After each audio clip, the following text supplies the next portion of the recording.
behind the scenes, but his talent helped build one of the most successful recording studios in the industry.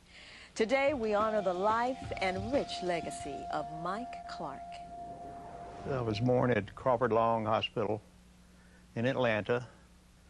I think I have the receipt at home. I think it was $140-something my parents had to pay to bring me in.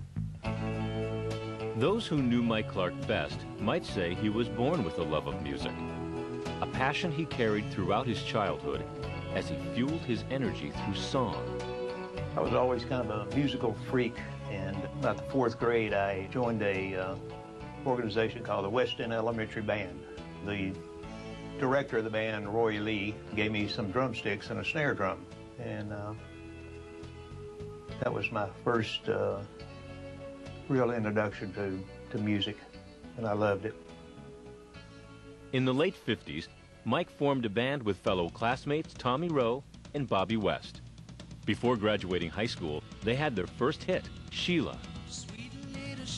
It went to the top of the Billboard charts worldwide. Tommy would wait until like lunch hour, and then he would pay Bobby and I, and we would make a big deal out of it so all the kids would see how much money we were getting. We had 50, 100 bucks. In fact, it was more money my dad made a week. For years, Mike played the club circuit. Eventually, I realized that I did not want to be a musician all the rest of my life. So once I was offered a job with the company, I took it.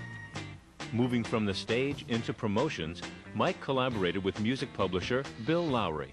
We found out that if you could start a record and get something going on it, you could finally get the record company excited. After a prosperous 15 years, Mike and Bill became business partners. In 1983, they built their own recording studio. Mike named it Southern Tracks. As technology advanced, Mike saw the need to keep up. An SSL Ultimation console for $500,000 would do the trick. He just needed to convince Bill. I said, well, we need to get this larger console because we can get a lot of mix business. And he said, how much is it? And I said, 500 something, whatever it was, $500-something. And he went, slapped his hand on his desk, ma'am, let's do it. And with that console, the first of its kind in the South, big-name artists took notice.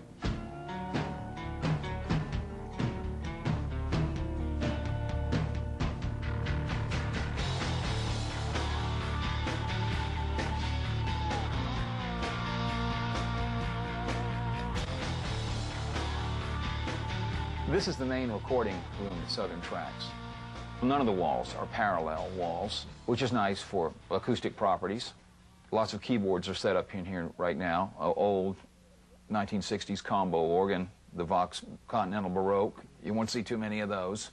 This Hammond B3. Having a love for music gear, Mike filled Southern Tracks with the wonderfully unique. All of these old microphones, all of this old equipment restores a kind of warmth to the process. There's also the eccentricities and intricacies of old equipment like this that Mike really enjoyed.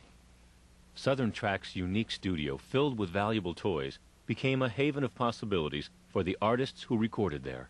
By the time we had gotten into Southern Tracks, it was already sort of a legendary studio. Brendan O'Brien is a huge producer, works out of Atlanta, and he had already done Stone Temple Pilots records there, and Black Crowes records, and Pearl Jam records.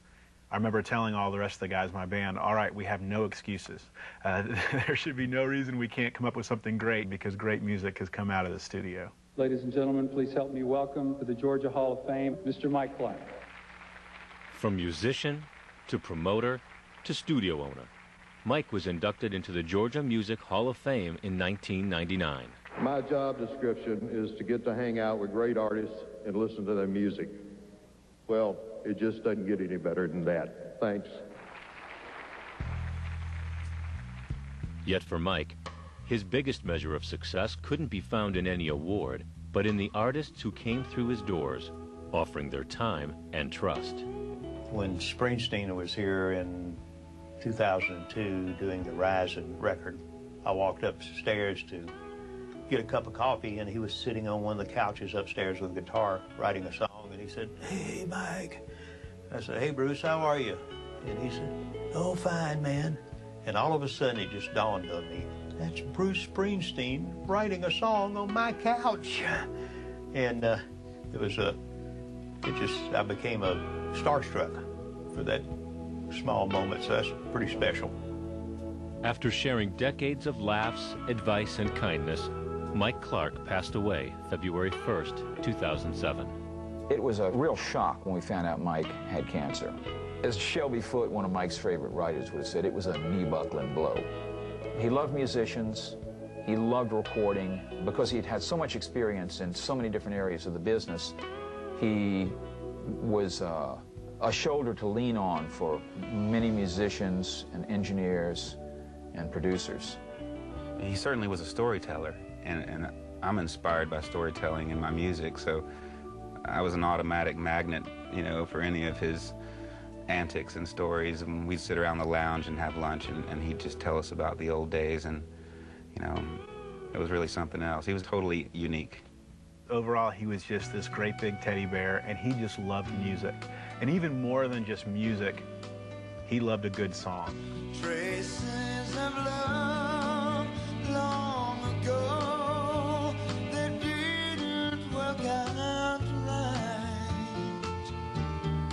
Traces of love. Mike Clark will be remembered by anyone who's ever recorded in Southern Tracks as just a great friend, maybe a bit of a father figure. He had just his little fingerprint on just a part of some really incredible music. During the eulogy, perhaps Jeff Calder said it best. Mike Clark, as we knew him, was a titan in the field, and the titans are few. To learn more about the legacy of Mike